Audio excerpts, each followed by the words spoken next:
পাগলা নদী রে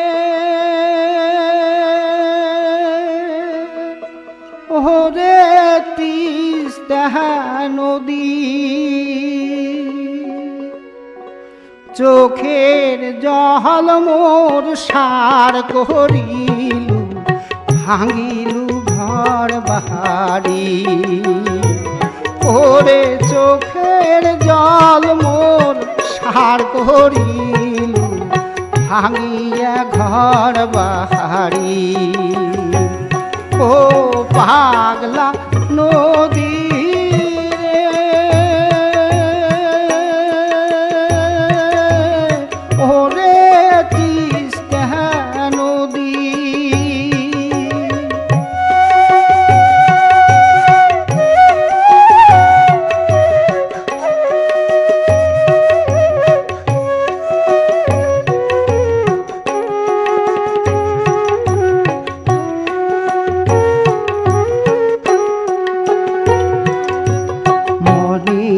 বড় আশারে ছিল বাঁধব সুখের ঘর এক এক ঢেউয়ে ভাঙিয়া নামাসমু বাড়ি ভিটের কাছা বড় আশারে ছিল বাঁধব সুখের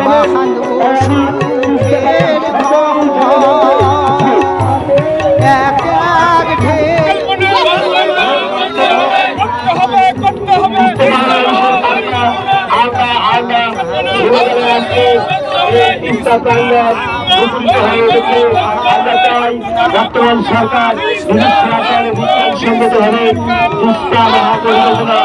এটি দ্রুত বাস্তবায়ন করবেন এবং আবার এই সরকারের মানুষ আর্থিকভাবে মুক্তি পাবে, বন্যার ক্ষতি থেকে মুক্তি পাবে, তাদের শস্য উৎপাদন বৃদ্ধি পাবে এবং তিস্তাপাড়ার মানুষের কান্না ছেড়ে যাবে।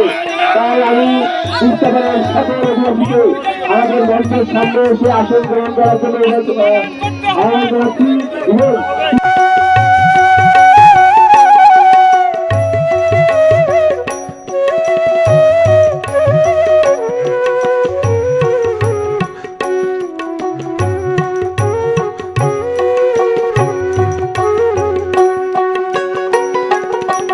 গাছে গাছে পঙ্খিরে থাকে আছে তার বাসা সুখের বাদে ঘর বাঁধিমু এইটা মহনের আশা গাছে পঙ্খিরে থাকে আছে তিস্তা নদীর বয়স 235 বছর। এই 235 বছরে এই তিস্তা নদীর একবার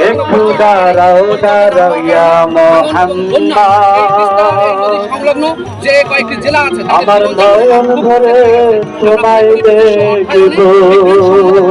প্রযুক্তি কাজে লাগিয়ে এই নদীর যদি কষ্ট লাগা হবে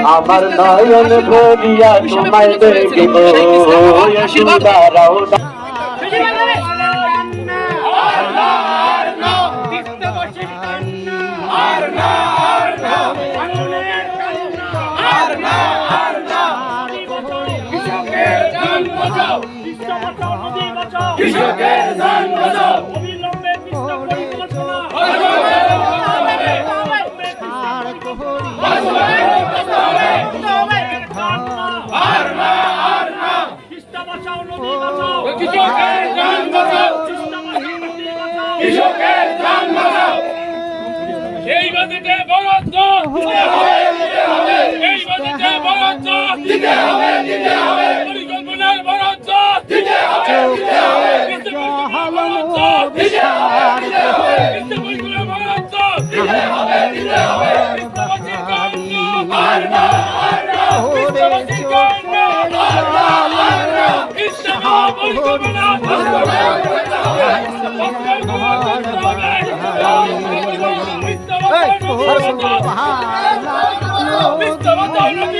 কৃষকের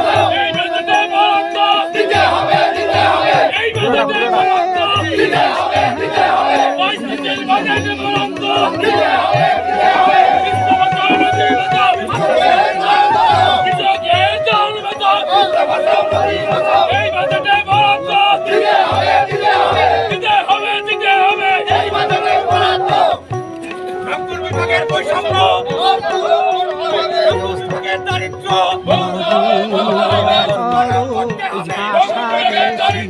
রংপুর বিভাগের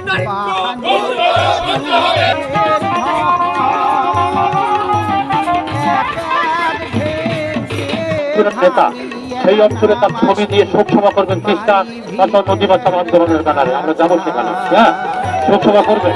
শোক সভা যদি না করে তাহলে বক্তৃতায় থাকবে। শোক সভাটা করবেন আপনারা। যে অঞ্চলের মানুষের সে নদীর পরে আন্দোলন করবে সেই অঞ্চলে শোক সভা করবে।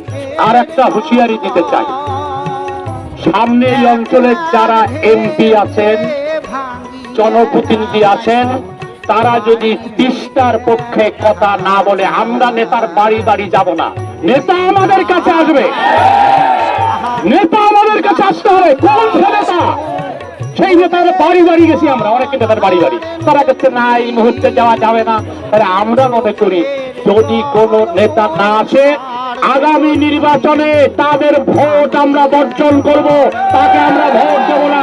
সে যে নেতাই হোক, যত বড় নেতা হোক, তাকে আমরা ভোট দেব না, ভোট দেব না। বিভাগে কোনো উন্নয়ন হচ্ছে না। আজকে রংপুর বিভাগের মানুষের ভাগ্যের কোনো উন্নয়ন হচ্ছে না। আজকে আমরা যারা এই তিস্তা পারে বাস করছি, তাদের জমি তিস্তার করাল গ্রাসে ভেঙে যাচ্ছে। তাদের গৃহ, তাদের বাড়িঘর, তাদের গাছপালা, তাদের পশু পাখি আজকে এই তিস্তার করাল গ্রাসে ভেঙে নিয়ে তাদেরকে নিঃস্ব করে দিচ্ছে। সাথী বন্ধুগণ, আজকের এই নিঃস্ব মানুষদের পাশে দাঁড়াবার জন্যই আমাকে শফিয়ার ভাই যখন আমন্ত্রণ জানিয়েছে, আমি গাইবান্ধা থেকে ছুটে এসেছি। যে এই তিস্তা পারের যে মানুষগুলো আজকে নদী ভাঙ্গনের কবলে করে যে নিবারণ কষ্ট বিরোধিপাত করছে, তাদের এই কষ্টের মুখগুলো আমি একটু সচক্ষে দেখে আছি। সেই কারণেই আমি এসেছি। আমি আপনাদেরকে বলতে চাই যে আজকে আমাদের যারা জনপ্রতিনিধি রয়েছেন, যারা আপনাদের মূল্যবান ভোটে নির্বাচিত হয়ে আজকে জাতীয় সংসদে গিয়ে বড় বড় কথা বলছেন, যারা আজকে আপনাদের মূল্যবান ভোটে ওই ইউনিয়ন পরিষদে, ওই উপজেলা পরিষদে যারা নির্বাচিত হয়ে আপনাদের পক্ষে না দাঁড়িয়ে আপনাদের বিপক্ষে অবস্থান নিয়েছেন, তাদের বিরুদ্ধে আপনাদেরকে সজাগ থাকতে হবে। কারণ এই কারণেই সজাগ থাকতে হবে, এটি আপনাদের অস্তিত্বের প্রশ্ন, এটি আপনাদের জমি জমার প্রশ্ন, এটি আপনাদের ঘর বাড়ির প্রশ্ন। সুতরাং আপনাদের অস্তিত্বকে নিয়ে যারা চলাফেরা করতে চায়, আপনাদের অস্তিত্ব নিয়ে যারা খেলতে চায়, তারা কিন্তু আপনাদের আপনজন হতে পারে না, তারা আপনাদের নিজেদের মদত হতে পারে না। সেই কারণেই বলতে চাই, এই সকল জেলার সেই সমস্ত ইউনিয়ন পরিষদের চেয়ারম্যান বাইরে হয়েছেন, তাদের উদ্দেশ্য পরিষ্কার বলতে চাই, আপনাদের স্ব ইউনিয়নের মানুষদেরকে সংগঠিত করুন, এই আন্দোলনের সঙ্গে সম্পৃক্ত করুন এবং আপনার স্ব ইউনিয়নে চেয়ারম্যানের নেতৃত্বে আন্দোলন এবং সংগ্রাম করে তুলুন। আমরা দেখতে চাই কিভাবে সরকার এই তিস্তা অঞ্চলের মানুষের দাবি দেওয়া না শুনে ওই ঢাকা শহরে বসে থেকে ওই জাতীয় সংসদে বসে কিভাবে রাষ্ট্র চালায়, কিভাবে সরকার চালায় আমরা দেখতে চাই। সাথী বন্ধুগণ, আমাদের অনেক নেতৃবৃন্দ রয়েছে, আমরা কথা বলবো, অবশ্যই কথা বলবো আপনাদের দাবি নিয়ে। এই তিস্তাকে নিয়ে যে ষড়যন্ত্র চলছে, এই তিস্তা মহাপরিকল্পনাকে নিয়ে যে ষড়যন্ত্র চলছে, সেই ষড়যন্ত্রের বিরুদ্ধে আমাদেরকে সজাগ থাকতে হবে। আমাদেরকে ভারতের মুখোমুখি হতে হবে না, চায়নার বিরোধিতা করতে হবে না। আমাদের বক্তারা বলেছে মাত্র 8,500 কোটি টাকার একটি প্রকল্প, যেই প্রকল্প এই তিস্তা অঞ্চলের মানুষের সারা জীবনের জন্য ভাগ্যের পরিবর্তন ঘটিয়ে দিতে পারে। মাত্র 8,500 কোটি টাকা, সেই প্রকল্প কেন বাস্তবায়ন হবে না? সেই প্রকল্পের জন্য কেন ভারত, কেন চায়নার কাছে আমাদের মুখোমুখি হয়ে থাকতে হবে? তাই বলতে চাই, নিজের দাবি আদায়ের জন্য নিজেদেরকে আন্দোলন সংগ্রাম করে তুলতে হবে, নিজেদেরকে সামনের দিকে এগিয়ে যেতে হবে। কেউ কারো দাবি না থাকলে, চাওয়া না থাকলে, শিশু না চাইলে মা যেমন দুধ দেয় না, সেই রকম আমরা যদি না চাই আমাদের সরকার আমাদেরকে এমনি এমনি দেবে না। তাই আসুন, আজকে যাদের নেতৃত্বে এই আন্দোলন সংগ্রাম করে উঠেছে, তাদের নেতৃত্বে এই আন্দোলন সংগ্রামকে আমরা আরো বেগবান করি, আরো জোরদার করি। যাতে সরকার বাধ্য হয় আজকে তিস্তা মহাপরিকল্পনা বাস্তবায়ন করবার জন্য। আপনারা অনেক কষ্ট করে আয়োজন করেছেন, এই জন্য আপনাদের সকলকে গাইবান্ধাবাসীর পক্ষ থেকে আমি আবারও আন্তরিক অভিনন্দন এবং শুভেচ্ছা জানিয়ে এই আন্দোলনের সফলতা কামনা করে এই আন্দোলন করতে করতে এই আন্দোলনের একজন নেতা সাদিকুল ইসলাম দুলাল আমাদের কাছ থেকে চলে গেছে, তার আত্মার মাগফিরাত কামনা করে না ভাঙ্গিস আহার না কান্দাস ওরে মরার নদী, চোখের জল মোর সার করিল ভাঙ্গিয়া ঘর বাড়ি। ও পাগলা নদী